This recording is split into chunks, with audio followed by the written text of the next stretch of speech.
এটা একটা হাস্যকর রায়, সাজানো রায়। আমরা আগেও বলেছিলাম এখানে আমাদের নেত্রী প্রধানমন্ত্রী শেখ হাসিনাকে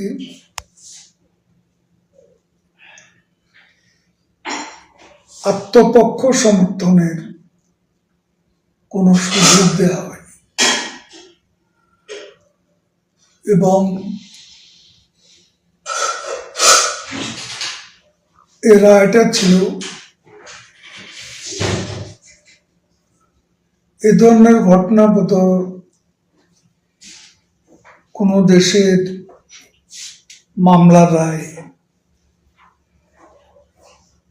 ইন অ্যাবসেন্সিয়া মৃত্যুদণ্ড দেওয়া, এরকম একটা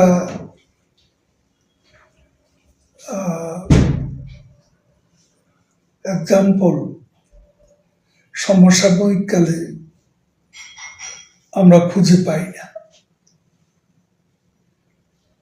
আওয়ামী লীগ এ রায় ঘৃণা ভরে প্রত্যাখ্যান করে এবং আমরা এই আলোকেই স্টেটমেন্ট করেছি, আমাদের ইমিডিয়েট প্রতিক্রিয়া দিয়েছি। আমরা আমাদের নেত্রীকে চিনি, তিনি এ ধরনের ভার্ডিক্টের পরোয়া করেন না। তার বিরুদ্ধে জাতির পিতা বঙ্গবন্ধু বিরুদ্ধে অনেক ষড়যন্ত্র হয়েছে অতীতে। ষড়যন্ত্রমূলক মামলায় পাকিস্তান উপনিবেশিক আমলে সে বঙ্গবন্ধুকে ফাঁসি দেওয়া হয়েছিল, এমনকি তার জন্য জেলের অভ্যন্তরে কবর খোঁড়া হয়েছিল। সেখান থেকে তিনি মুক্তি পেয়ে জাতির পিতা হিসাবে বাংলাদেশের রাজনীতিতে তথা বাংলাদেশে তিনি প্রত্যাবর্তন করেছিলেন। আরো তো আমাদের নেত্রীকে আশ্রয় দিয়েছে, তিনি নিরাপদে আছেন, মৃত্যুর মুখ থেকে এবং মৃত্যুর মুখোমুখি হয়ে 24-এর 5 আগস্ট লাকিলি এসকেপ করেছে এবং ইন্ডিয়াতে আশ্রয় নিয়েছে। আমরা অনেকে আছি। এখন ভারত সরকারের নিজস্ব কৌশল আছে, রণনীতি আছে এবং আজকে বাংলাদেশকে নিয়ে ডিপ স্টেটের যে রাজনৈতিক খেলা,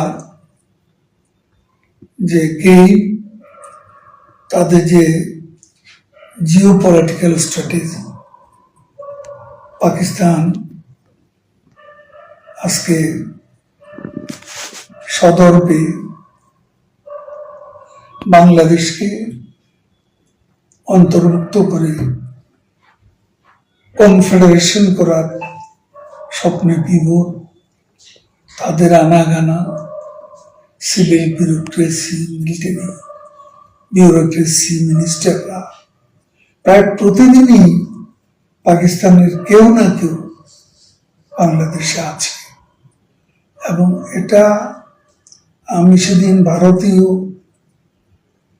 একজন কর্মকর্তাকে বলেছিলাম যে, তিনি বললেন আপনাদের সমস্যাটা কি? আমি তাকে বললাম আমাদের সমস্যা, আপনাদেরও সমস্যা। আর এই অঞ্চলে সাউথ ইস্ট এশিয়ার যে বঙ্গোপসাগর, যেখানে বঙ্গোপসাগর ডিপের স্টেটের প্রবেশ না, সেখানে চিকেন স্নেক তথা শিলিগুড়ি করিডর দিয়ে ভারতের প্রতি একটা থ্রেট আছে এবং ভারতকে ডিস্টেবিলাইজ করার ষড়যন্ত্র আছে। এই হিসাবে ভারতের অভিজ্ঞ প্রাজ্ঞ নেতারা তাদের সিকিউরিটি, তাদের ইন্টেলিজেন্স, তারা নিজেদের স্ট্র্যাটেজি নিজেরাই ঠিক করবে। অবশ্যই আমরা লড়াইটা কেন করছি? দেশের প্রত্যাবর্তনের জন্য।